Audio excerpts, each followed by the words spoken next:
Hey there, self-care warriors. Welcome back to Self-Care Haven. Right now I'm holding a cup of coffee with almond milk in it, and I'll explain why that's important for this video. So I have spoken about the importance of nutrition and self-care in an old video, in a few old videos, and one of them was Conquering Physical Illness, where I talked about how I overcame a physical illness without any medical intervention, aside from obviously seeking the diagnosis of a doctor.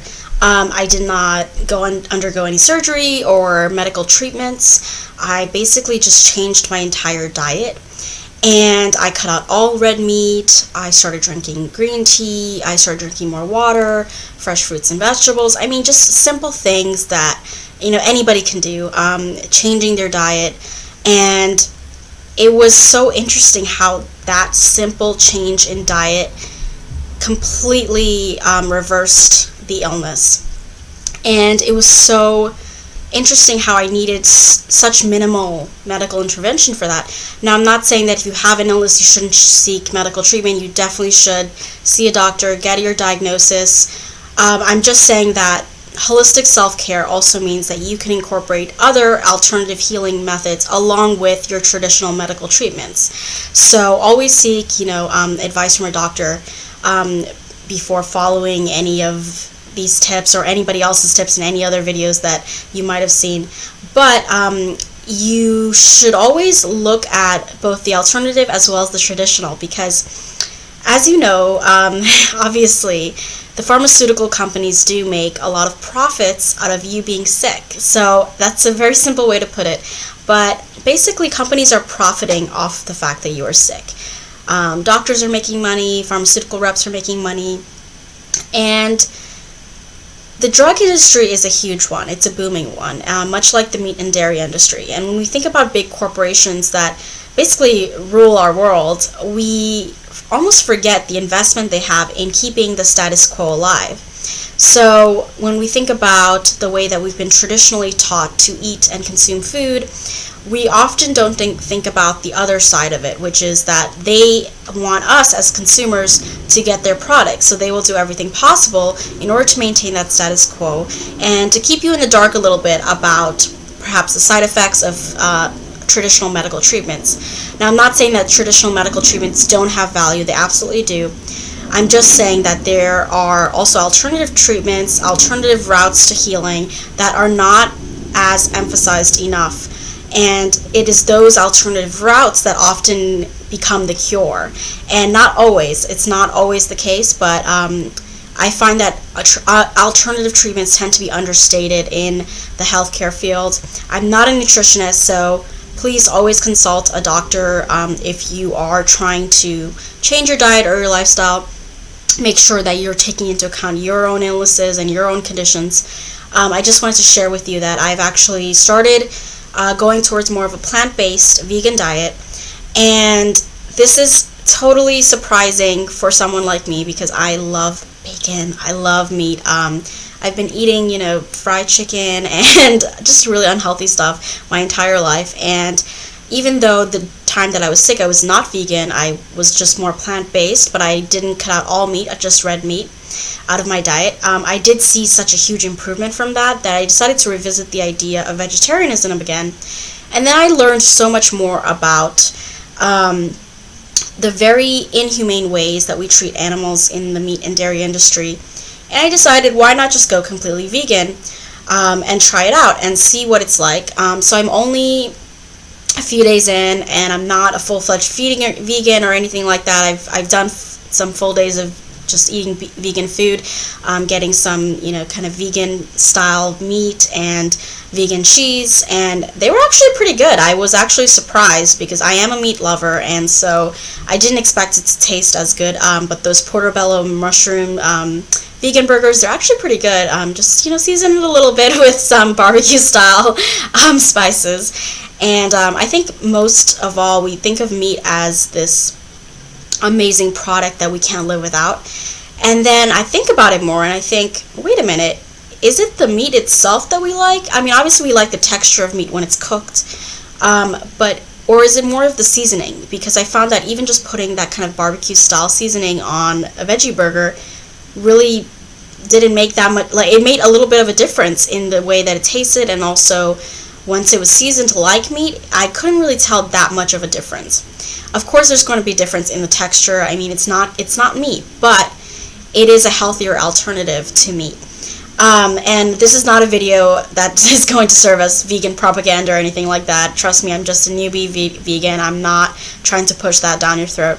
I'm just saying that we all can benefit from being more mindful about what we consume in our bodies, and to think about, you know, where did that food come from? How have those animals been treated, and start to live a little bit more mindfully about things that we put on our plate every day. We don't have to excessively consume meat. Even just cutting back on meat can be helpful. You know, animal agriculture is a factor that, you know, pollutes the environment, and so that's something that we also have to take into account when we're eating food. But in terms of the nutritional value, it is great to have healthier substitutes whenever possible. So almond milk is one, soy milk is another. I recently tried this amazing coconut creamer for my coffee, and I just could not believe how delicious it tasted. It tasted way better than just regular milk. I love coconut milk. I love almond milk. Green tea is a great substitute. I'm trying to actually wean off of coffee because I know that's also not as great for your body. But green tea is a great substitute to regular cups of coffee. If you're an avid coffee drinker like me, you might want to substitute a few cups of your coffee a day. Again, it's not about going to the excess. It's all about moderation. So you can start to wean yourself off of those unhealthier products and start to substitute them with healthier ones. And once you start to take those small steps, that's when you realize that you're actually going a more healthier route, and that's when you will actually start to see some changes in your life. Now, during that time that I had that physical illness, and I got another diagnosis from my doctor afterwards, after about maybe a year of healthier eating, and she said that it was non-existent. My condition was no longer even existing.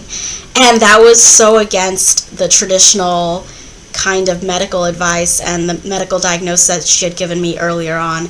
And it just showed me the importance of being grounded in not only faith and hope, but also your ability to change yourself and your ability to affect your world and your life. And changing that diet for me was, I think, the first step to changing the way that I saw my life also, because I learned that if I took enough agency to start changing even the smallest of things and replace them with healthier substitutes, I could actually see monumental changes at the end of the road. Now again, I'm not trying to convince anyone to change their diet or lifestyle right away or anything like that.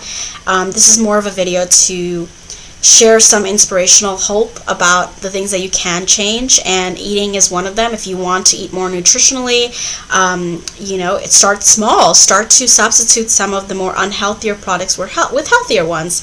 If you're used to eating a burger and fries for lunch, start to substitute that with maybe a veggie burger, and you know, cut those potatoes and mix them with garlic or something like that, and have a side salad.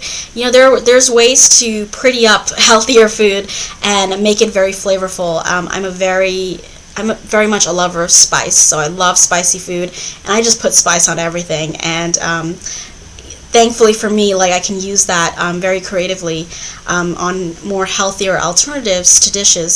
So even if you love your meat and you don't plan to ever go vegetarian or vegan, that's fine, but maybe consume less red meat. Maybe just cut down the consumption. Maybe replace some of your dairy products with healthier alternatives that are actually very delicious. Almond milk is delicious. Soy milk is delicious. I honestly find them better than actual milk. So those are just some small things that you can do in your everyday diet that can make a big difference. And again, I'm not a nutritionist, so always do what is right for you and your body, because every body is different and not every body will consume certain products in the same way. You might have food allergies, you might have sensitivities that may not go along with this more plant-based diet, and that's okay. I mean, everyone's going to have a different effect.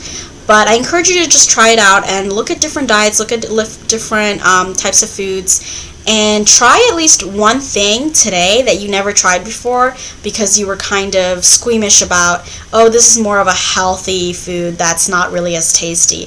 Try it out today and see what it's like. I hope this tip helps. I hope this video is encouraging and empowering and validating to you.